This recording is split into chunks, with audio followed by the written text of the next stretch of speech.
Greetings, my friends and history enthusiasts. Today, we're diving deep into the extraordinary life of a historical figure whose name is universally recognized, practically a household staple across the culture. However, I'd be willing to wager a substantial bet that your impressions of this man have been heavily distorted or entirely deceived by centuries of mythological storytelling. The name Li Jing is spoken aloud. What specific imagery flashes into the theater of your mind? Do you picture that iconic, fantastical deity standing tall with a magical, miniature pagoda in his palm, glaring down with righteous fury at his rebellious son, Nasia? Alternatively, do you envision the awe-inspiring supreme commander, straight from the pages of the epic investiture? The gods. The profound and unvarnished truth, however, is quite different in the sweeping currents of our real human history. The actual Li Jing requires absolutely zero divine halos or supernatural enchantments to validate his greatness. Why is this the exact case? It is because the man was the walking embodiment of war, an indisputable and concrete tactical miracle, manifested in the annals of human military history. In that brutal era, dominated by cold weapons, he stood as the undisputed god of war for the Tang. His legendary campaigns swept across the compass. He pacified the rebellious factions in the humid south, shattered the formidable Turkic forces in the freezing north, and systematically subdued the tribes in the rugged west.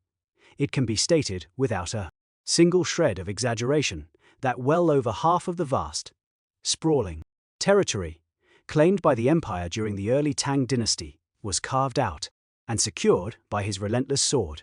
Furthermore, the chronic border threats from fierce northern tribes, a geopolitical nightmare that plagued the Central Plains for centuries, were personally and decisively terminated by his very hands.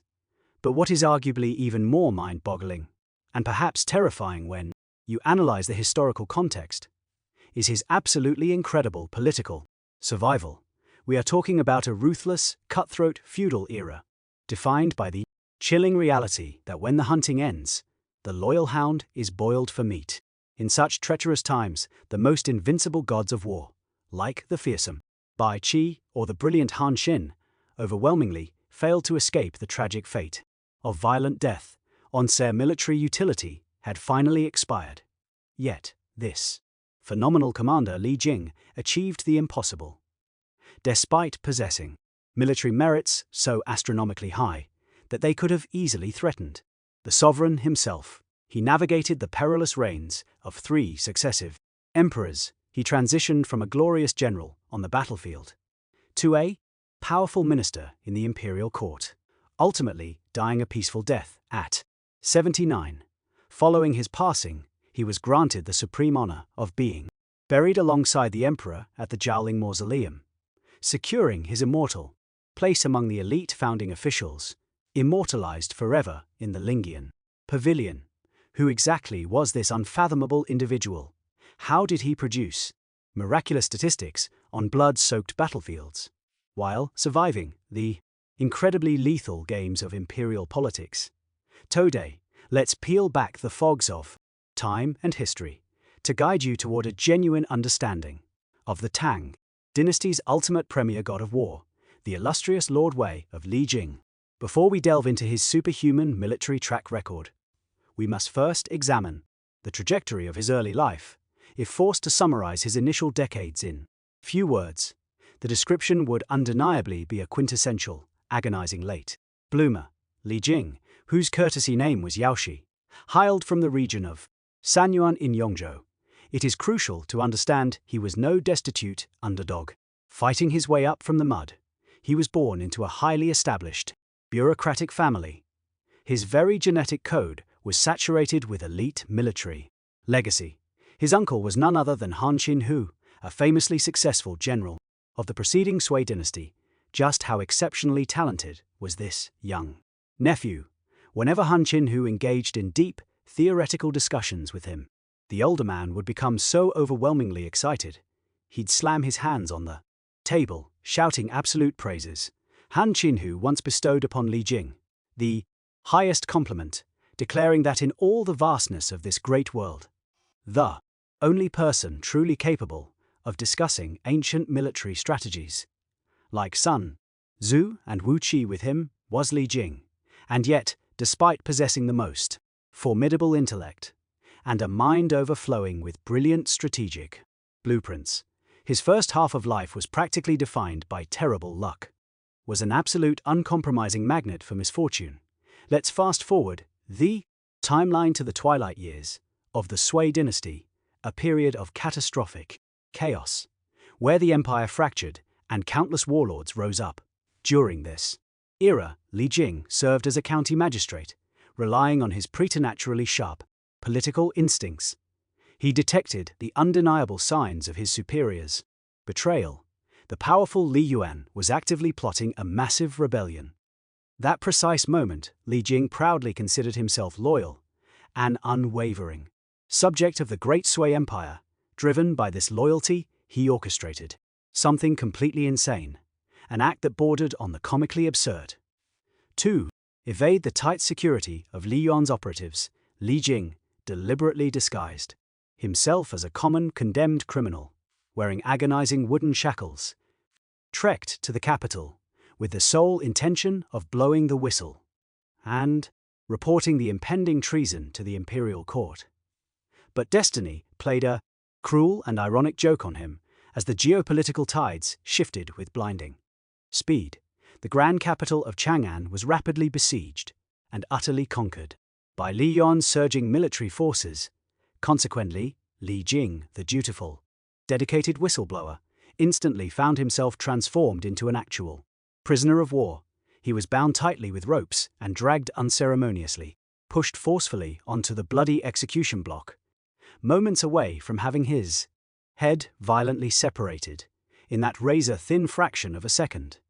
Just as the executioner's massive blade was poised to fall, Li Jing delivered the most consequential speech of his existence, staring up at the sky.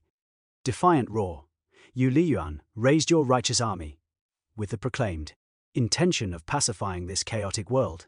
Are you truly going to execute a brave warrior simply to satisfy a petty personal grudge?" That solitary, desperate scream altered the trajectory of human history.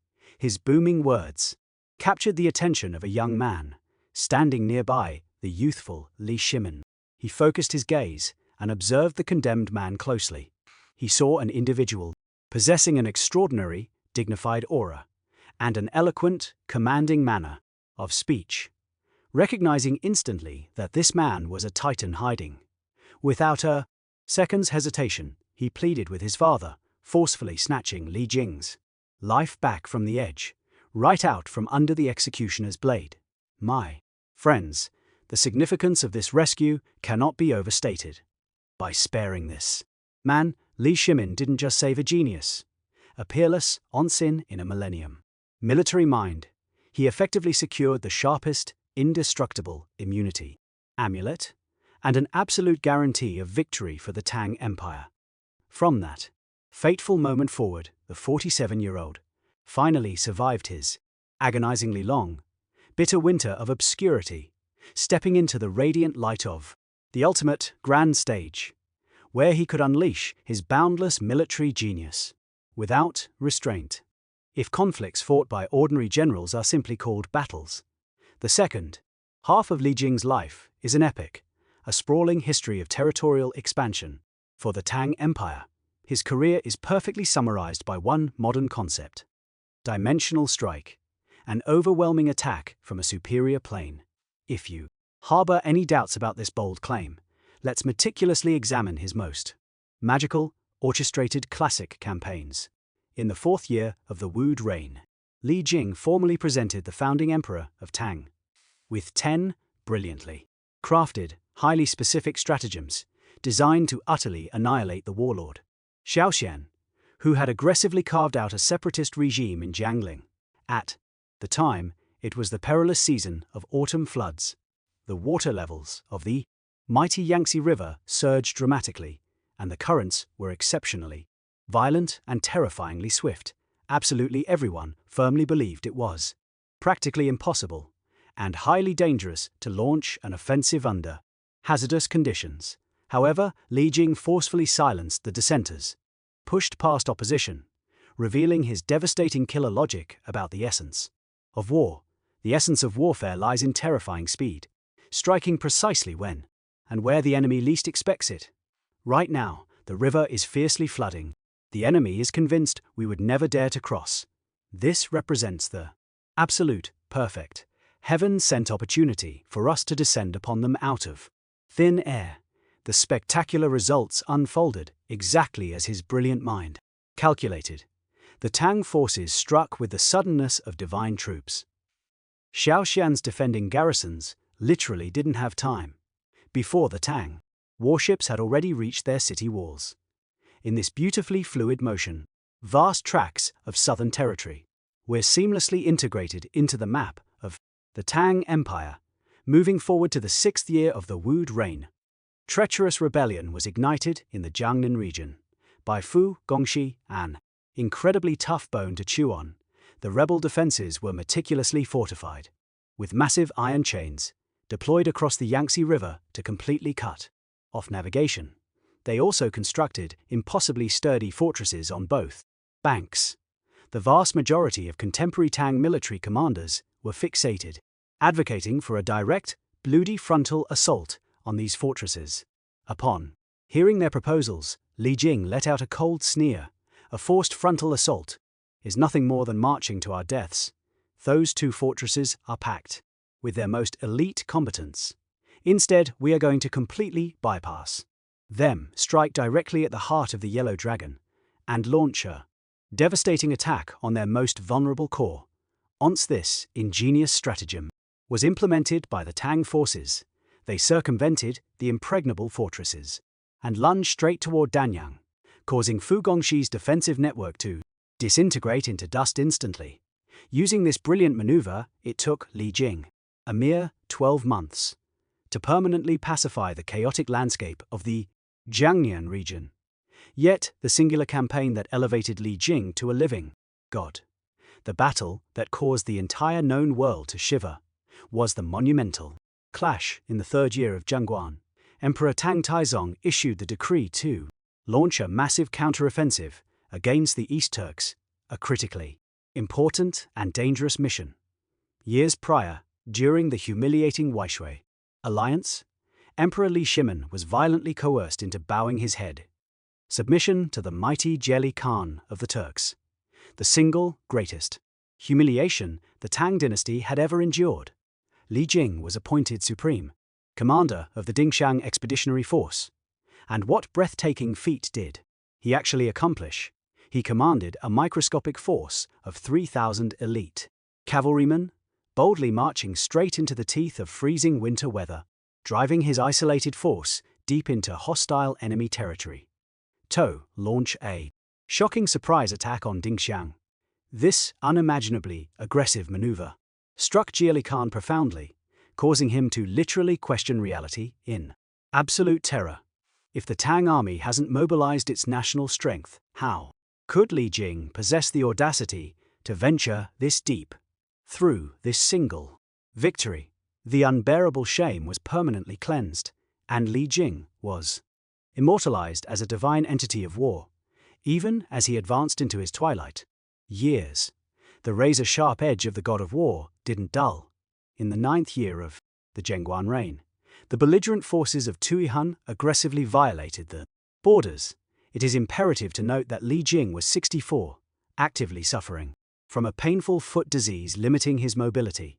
Yet, the second he received word his nation faced crisis, he leaned heavily on his cane to proactively request a fight. Operating within the brutal conditions of the Qinghai Tibet plateau, he conquered lethal obstacles like altitude, sickness, and food shortages. He divided his forces for a grueling march spanning thousands of miles, and completely shattered the Tuyahun military in one fell swoop, ultimately forcing their desperate leader, Fu Yun Khan, to hang himself. Furthermore, Li Jing was not merely an undefeated phantom, he was an exceedingly rare scholar of military tactics. He meticulously compiled his lifetime of military experiences into authoritative manuals, like Duke Wei of Lai answering questions. This ensured he was a constantly victorious general, but also fundamentally perfected ancient Chinese military theories, cementing his legacy as a genuine military philosopher if forced to select one singular, earth-shattering moment from his boundless catalogue of glorious victories. That best encapsulates his terrifying courage and strategic vision. It would undeniably be the legendary night raid on Yinshan. The epic narrative of this battle unfolds in the first month, right in the dead center of a brutal, bone-chilling winter, where dropping water instantly froze into solid ice. At this moment, Li Yuan had suffered a defeat at Dingxiang, but he still commanded a colossal army, exceeding 100,000.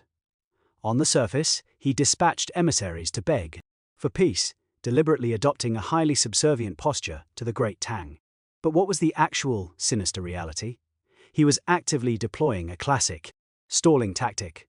He was desperately buying time until the spring arrived, calculating that lush grass would make his warhorses grow fat, so he could flee north and launch a resurrected invasion.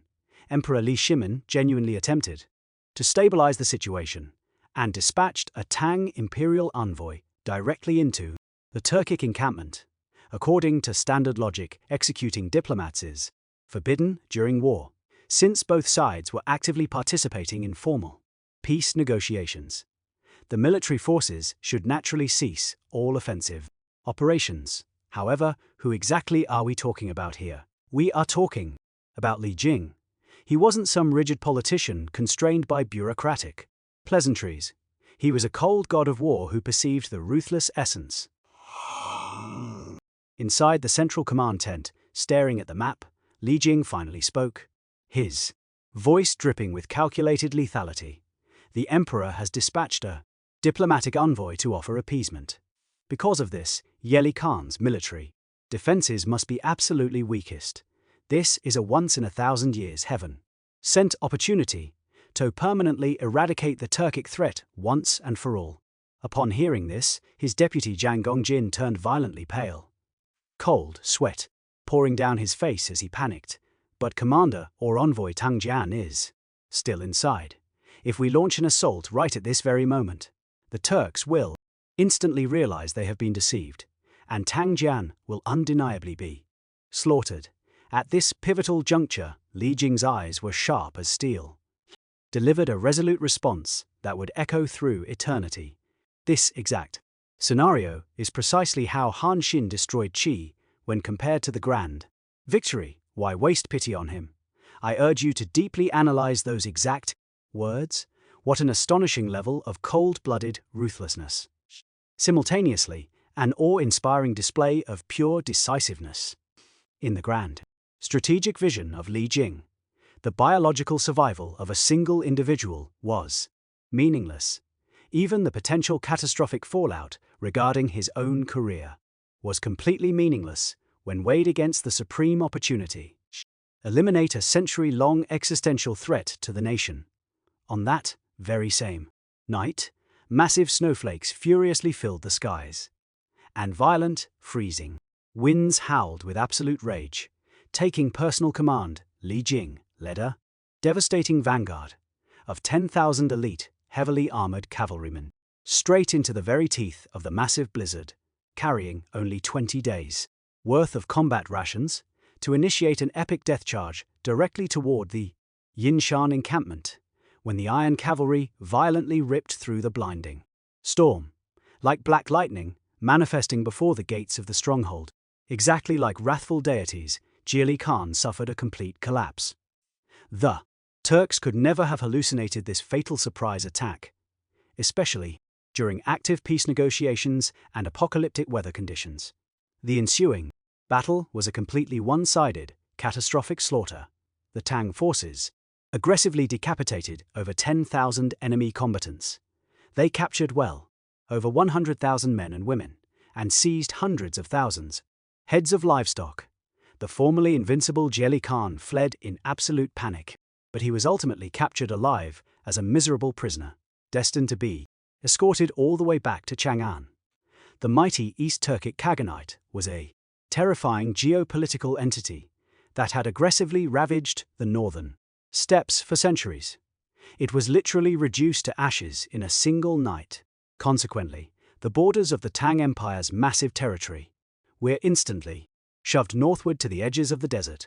When the euphoric dispatch announcing this world-altering victory arrived, Emperor Tang Taizong was thrown into a state of ecstasy, immediately proclaiming a general amnesty across the entire empire. He even grabbed the retired Emperor Li Yuan. They played the pipa and danced joyously through the halls, partying in an all-night carnival. Right inside the palace, the night raid on Yinshan was an ambush of absolute perfection.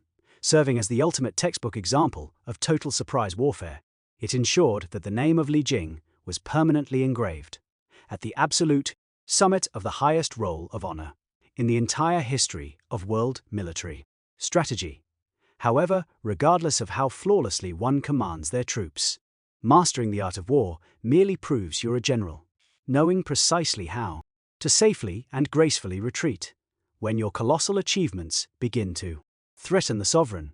That is the manifestation of true transcendent wisdom. Li Jing annihilated the East Turks and established unparalleled merit, but the immediate consequence was a ferocious blizzard of impeachments aimed directly at him within the imperial court. Rivals aggressively accused him of turning a blind eye, while his soldiers looted the priceless treasures of the Turks. Others operated more insidiously, heavily implying his power grew massive, and that he secretly harbored dark treasonous ambitions. If placed in the exact same frustrating scenario, almost any other military commander in history would jump up to furiously debate their innocence or allow toxic resentment. But how exactly did he handle this explosive political crisis? When confronted and tested by Emperor Li Shimin, Li Jing absolutely refused to offer a single word of defense. Instead, he simply and repeatedly kowtowed, submissively acknowledging guilt and quietly accepting whatever blame was cast upon him. Seeing that this terrifying god of war was incredibly docile and possessed a humble attitude, the emperor's anger instantly evaporated. Not only did Li Shimin completely refuse to punish him, he instead rewarded Li Jing by promoting him even higher, but the masterful stroke of his political genius occurred later in order to guarantee his own survival in the court. Li Jing voluntarily surrendered absolutely all of his command authority. He, emphatically, refused to receive any guests or visitors whatsoever, tightly bolting the heavy wooden doors of his estate shut, outright refusing to see his closest friends or extended family, effectively severing even the most basic social interactions. He deliberately utilized this extreme, pathological method of isolation. Transmit one extremely loud, unmistakable message to the emperor: I possess absolutely zero ambition or desire for political power. Some individuals, reviewing this specific phase of his life, might sneer and argue that he lived his twilight years in a deeply pathetic, suffocatingly cowardly manner. I, however, firmly argue the exact opposite. This behavior is precisely the undeniable proof of his greatness, showcasing exactly how he managed to completely transcend tragic flaws that doomed legendary predecessors like Bai Qi and Han Qinhu. Han Qinhu was killed because of his unchecked arrogance, and Bai Qi was driven to death by rigid obsession. Li Jing, however, emerged victorious purely because of self-awareness. He deeply understood the ancient philosophical law of the world, that whatever becomes entirely too full must eventually spill over, and he possessed the incredibly rare wisdom to smash pause right at the absolute dizzying pinnacle of his life's trajectory. In the year 649 AD, at the advanced age of 79, the legendary Li Jing finally and peacefully passed away. Upon receiving the heartbreaking news, Emperor Li Shimin was devastated, plunged entirely into a state of profound, inescapable grief, ordered to publicly honor his heaven-shaking achievements for single-handedly destroying two heavily armed, hostile nations. The emperor commanded that his grand tomb be structurally designed to visually mimic the geographical shapes of the Turkic mountains, allowing him to be laid to his final, eternal rest. Within the elite grounds of the Zhaoling Imperial Mausoleum, this is the man, the undisputed god of war, the premier tactical genius of the great Tang Dynasty, standing amidst the blood and chaos of the battlefield. His deployment of troops was so miraculous it bordered divine, making him an absolutely uncompromising, razor-sharp sword. Yet, while navigating the treacherous battlefields of the imperial bureaucracy, he treaded carefully as if walking upon paper-thin ice, proving himself to be a profound, incredibly perceptive sage who deeply understood the darkest depths of human nature. He utilized the entire span of his extraordinary life to unequivocally prove one absolute and profound truth: a genuine god of war must possess the sheer capability to win the bloody visceral butchery of the battlefield, but they must also possess the infinitely greater wisdom required to successfully win the grueling marathon. Human life. He requires absolutely no ethereal, fabricated mythological legends to artificially decorate his legacy or validate his greatness, because his lucid, brutally decisive, and authentic life has always been, and will forever remain, infinitely more dazzling and spectacular than any myth ever written.